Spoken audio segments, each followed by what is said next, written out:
Pada kesempatan hari ini kita akan mempelajari tentang entitas-entitas sektor industri jasa keuangan. Nah, tetap perhatikan sampai akhir materi.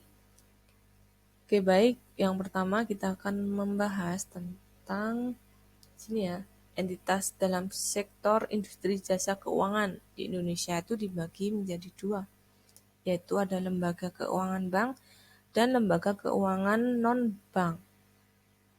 Nah, sebelumnya kita perlu ketahui apa itu yang dimaksud dengan lembaga keuangan. Jadi, lembaga keuangan adalah suatu badan yang bergerak di bidang keuangan untuk menyediakan jasa bagi nasabah ataupun masyarakat. Nah, fungsi utama lembaga keuangan yaitu sebagai lembaga yang dapat menghimpun dana nasabah ataupun masyarakat dan sebagai lembaga yang menyalurkan dana pinjaman untuk nasabah ataupun masyarakat. Nah, seperti yang saya katakan tadi bahwa lembaga keuangan atau entitas sektor industri jasa keuangan di Indonesia itu dibagi jadi dua, yaitu ada lembaga keuangan bank dan lembaga keuangan non-bank. Nah, entitas bisnis yang masuk dalam lembaga keuangan bank itu adalah perbankan. Sedangkan untuk lembaga keuangan non-bank atau entitas bisnis yang masuk dalam lembaga keuangan non-bank itu antara lain ada asuransi, pegadaian, perusahaan pembiayaan, pasar modal, dan dana pensiun. Nah, ini semua akan kita bahas pada kesempatan hari ini ya. Nah, yang pertama kita akan bahas terlebih dahulu tentang lembaga keuangan bank. Nah, jadi sini ya, menurut Undang-Undang Nomor 10 Tahun 1998, yang dimaksud dengan bank itu adalah badan usaha yang menghimpun dana dari masyarakat dalam bentuk simpanan dan menyalurkannya kembali kepada masyarakat dalam bentuk kredit atau bentuk-bentuk lainnya dalam rangka meningkatkan taraf hidup rakyat banyak. Nah, selain itu, apa sih tugas dan fungsi dari bank itu sendiri? Jadi tugasnya yaitu menghimpun dana dari masyarakat ataupun nasabah, kemudian menyalurkan dananya kepada masyarakat ataupun nasabah, dan memberikan jasa lainnya. Nah, sedangkan untuk tujuan dari perbankan itu sendiri yaitu untuk menunjang pelaksanaan pembangunan nasional dalam rangka meningkatkan pemerataan, pertumbuhan ekonomi, dan stabilitas nasional ke arah peningkatan kesejahteraan rakyat. Nah, untuk contoh dari perbankan sendiri bisa kita lihat di sekeliling kita ya, yaitu ada bank negara maupun bank swasta. Jadi contohnya ada Bank BNI, BRI, Bank Mandiri, Bank BTN, Bank BCA, dan banyak bank lainnya. Nah, yang kedua kita akan membahas tentang lembaga non-keuangan bank atau lembaga keuangan non-bank ya. Nah, di sini dibagi atau diklasifikasikan menjadi 5. Yang pertama ada perasuransian, yang kedua ada pegadaian, yang ketiga ada perusahaan pembiayaan, yang keempat ada pasar modal, dan ada dana pensiun. Nah, ini akan kita bahas satu persatu. Oke, kita ke perasuransian terlebih dahulu. Nah, jadi asuransi itu berasal dari kata assurance atau insurance yang artinya jaminan ataupun perlindungan. Nah, asuransi itu adalah suatu mekanisme bentuk pengalihan risiko pihak tertanggung atau pihak yang melakukan asuransi atau bisa dikatakan nasabah itu kepada pihak penanggung atau perusahaan asuransi dengan membayar premi. Nah, premi itu apa? Jadi premi itu merupakan kewajiban yang harus dibayarkan pihak tertanggung atau pihak yang melakukan asuransi kepada pihak penanggung atau perusahaan asuransi atas jasa pengalihan risiko. Jadi, seorang yang ingin melakukan asuransi itu harus membayar kewajibannya berupa premi kepada perusahaan asuransi untuk melakukan pengalihan risiko. Selanjutnya, penanggung ataupun perusahaan asuransi mengeluarkan polis asuransi yang menjadi surat bukti kontrak atau perjanjian sebagai bukti pengalihan risiko dari tertanggung kepada penanggung. Nah, selanjutnya sini ya. asuransi jika ditinjau dari tujuan operasionalnya itu dibagi menjadi dua golongan. Yang pertama itu asuransi komersial dan yang kedua ada asuransi sosial. Nah, untuk asuransi komersial yang bertujuan memperoleh keuntungan bagi pemegang saham. Jadi asuransi komersial itu asuransi untuk investasi. Dan yang kedua itu asuransi sosial. Adalah asuransi yang tidak bertujuan untuk memperoleh keuntungan tetapi untuk tujuan sosial dan dilakukan oleh perusahaan yang ditunjuk pemerintah. Nah, contohnya di sini ya. Itu di Indonesia ada asuransi kesehatan dan tabungan hari tua yang dikeluarkan PT Jam Sostek. Nah, namun sekarang sudah berubah nama menjadi BPJS Ketenagakerjaan. Ya, kemudian selanjutnya ada asuransi kesehatan atau bisa dikenal dengan Askes yang dulu diselenggarakan oleh PT Askes. Nah, namun sekarang sudah berganti nama menjadi BPJS Kesehatan. Kemudian juga ada program dana pensiun dan tunjangan hari tua bagi pegawai negeri dan ABRI yang diselenggarakan PT Taspen maupun PT Asabri. Nah, kemudian juga ada nih asuransi kecelakaan kerja yang dikeluarkan oleh ada asuransi kecelakaan diri yang dikeluarkan oleh PT Jasa Raharja.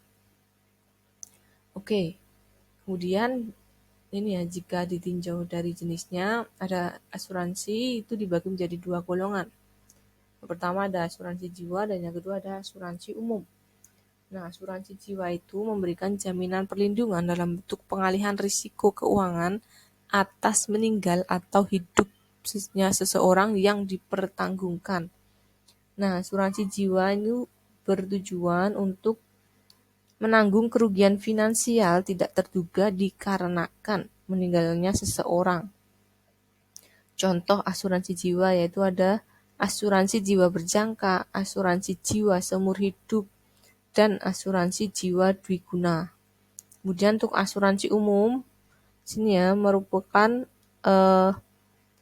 atau asuransi umum itu memberikan jaminan terhadap kerugian yang terjadi pada harta benda, baik harta yang bergerak maupun tidak bergerak, serta memberikan jaminan tanggung jawab hukum kepada pihak ketiga yang dirugikan. Nah, contohnya untuk produk asuransi umum itu antara lain ada asuransi pengangkutan, asuransi kebakaran, asuransi kendaraan bermotor, asuransi kecelakaan diri, maupun asuransi kesehatan. Oke, next. Nah, selanjutnya kita akan membahas tentang pegadaian ya. Pegadaian di sini merupakan lembaga keuangan bukan bank yang memberikan pinjaman kepada masyarakat dengan jaminan barang-barang berharga tertentu. Nah, barang-barangnya apa saja nih yang bisa dijaminkan? Yaitu ada perhiasan, kendaraan, barang elektronik, mesin, barang tekstil yang mempunyai nilai ekonomis tinggi maupun barang pecah belah yang masih memiliki nilai ekonomis tinggi. Nah, kemudian kita akan membahas tentang karakteristik pegadaian. Di sini ada 5 karakteristik.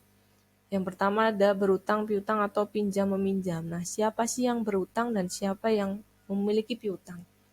Jadi yang berutang itulah seorang yang menggadaikan barangnya kepada pihak pegadaian.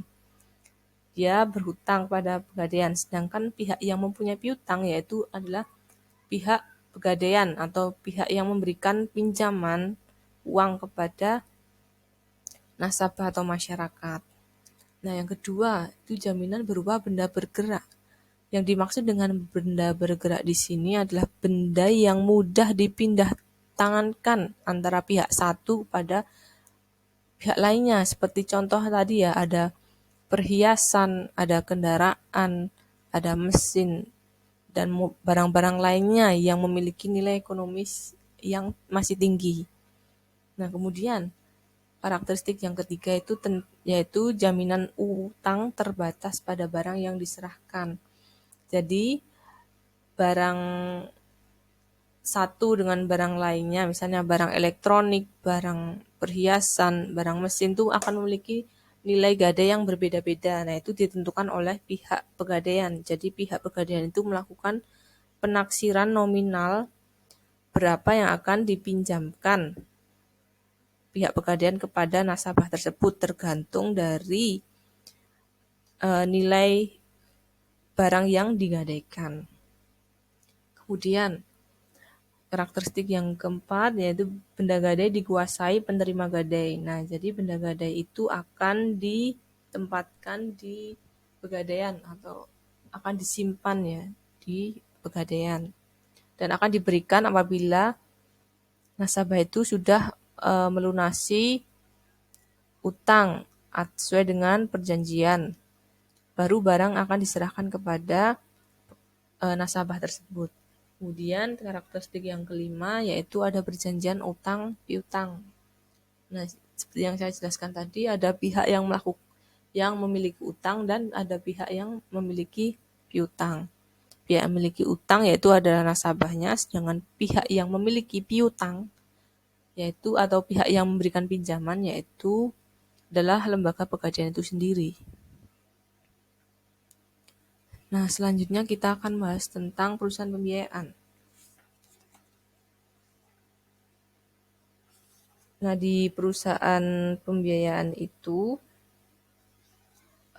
berdasarkan Peraturan Presiden Nomor 9 Tahun 2009, perusahaan pembiayaan adalah badan usaha yang melakukan kegiatan pembiayaan dalam bentuk penyediaan dana atau barang modal. Nah, bidang usaha lembaga pembiayaan adalah menyediakan dana atau barang modal dengan tidak menarik modal dari masyarakat.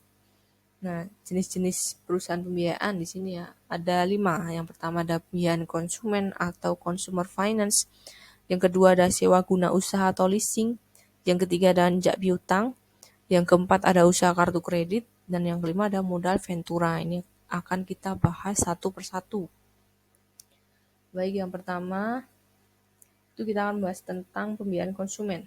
Nah, jenis pembiayaan ini kegiatannya berupa pengadaan barang dagang berdasarkan kebutuhan konsumen dengan pembayaran secara angsuran. Nah, barang-barang yang dibiayai contohnya ada mobil, kendaraan motor, barang-barang elektronik, dan perumahan. Nah, yang kedua itu sewa guna usaha atau leasing. Itu merupakan kegiatan pembiayaan dalam bentuk penyediaan barang modal baik secara sewa guna usaha dengan hak opsi atau finance lease atau sewa guna usaha tanpa hak opsi atau bisa dikatakan dengan operating lease untuk digunakan oleh penyewa guna atau lease selama jangka waktu tertentu berdasarkan pembayaran secara angsuran. Nah, jadi di sini ada 2 ya perbedaan ya, ada 2 jenis leasing, yaitu dengan hak opsi dan tanpa hak opsi.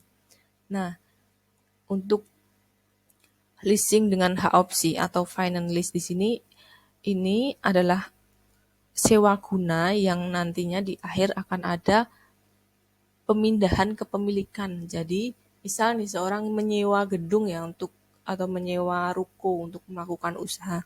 Nah, dia melakukan angsuran setiap tahunnya selama misal 20 tahun ya. Nah, apabila sudah 20 tahun, ruko itu akan menjadi milik seorang yang mengangsur tersebut. Nah, sedangkan kalau sewa guna usaha tanpa hak opsi di sini tidak ada pemindahan kepemilikan meskipun dia mengangsur selama 20 tahun. Itu tidak akan ada pemindahan kepemilikan. Karena dia melakukan leasingnya tanpa hak opsi. Jadi cuman mengangsur meskipun sudah lama tapi dia tidak akan memiliki aset tersebut. Nah, itu adalah perbedaan antara finance lease dengan operating lease. Yang ketiga, kita akan bahas tentang anjak piutang. Untuk anjak piutang ini ditetapkan oleh Peraturan Menteri Keuangan Nomor 84 PMK 12 tahun 2006. Yang dimaksud dengan anjak piutang itu adalah kegiatan pembiayaan dalam bentuk pembelian piutang dagang jangka pendek suatu perusahaan berikut pengurusan atas piutang tersebut. Yang selanjutnya yaitu usaha kartu kredit. Nah, sini merupakan kegiatan pembiayaan untuk pembelian barang atau jasa dengan menggunakan kartu kredit. Kegiatan usaha kartu kredit adalah menerbitkan kartu kredit yang dapat digunakan oleh nasabahnya untuk membeli barang ataupun jasa. Nah, biasanya perusahaan kartu kredit atau lembaga yang menerbitkan kartu kredit itu akan melihat kemampuan keuangan dari nasabahnya. Nah, dari kemampuan keuangan tersebut akan ditentukan limitnya berapa. Nah, apabila seorang nasabah tidak mampu membayar tagihan kartu kredit dalam waktu tertentu ya, tentu akan diberikan blacklist oleh lembaga keuangan tersebut. Kemudian ada modal ventura. Nah, modal ventura yaitu adalah badan usaha yang melakukan suatu pembiayaan dalam bentuk penyertaan modal ke dalam suatu perusahaan yang menerima bantuan pembiayaan. Oke. Next, selanjutnya kita akan bahas tentang pasar modal. Nah, apa yang dimaksud dengan pasar modal? Jadi, pasar modal itu adalah pasar untuk berbagai instrumen keuangan jangka panjang yang bisa diperjualbelikan, baik yang diterbitkan oleh pemerintah, otoritas umum maupun perusahaan swasta. Atau bisa dikatakan bahwa pasar modal itu adalah pasar yang disiapkan untuk memperdagangkan saham, obligasi, dan surat berharga lainnya dengan memakai jasa perantara pedagang efek atau bisa disebut dengan pialang, pihak pialang.